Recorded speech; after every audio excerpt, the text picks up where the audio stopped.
Spalio 10 kviečiu jūs į Šventos Kotrynos bažnyčią, kur bus nuostabus koncertas svečių iš Kurdistano, sufijų muzikos koncertas. Ir mano aplamai visas sufijų judėjimas tai yra artimiausias mano širdžiai, nes tai yra meilės kelias.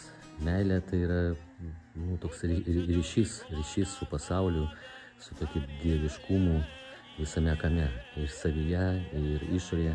Ir šitą dievišką tokią būseną jie ir atranda, ir patiria muzikoje.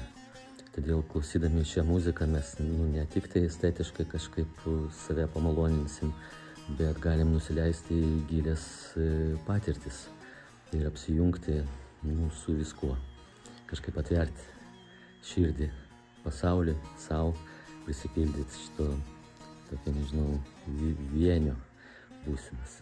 Tai kviečiu spalio 10 Kotrynos bažnyčia, Šventos Kotrynos bažnyčia. O spalio 11 tai bus tas pats koncertas, aišku, nebus tas pats, bet bus koncertas šitoje erdvėje, Garso kupolo erdvėje.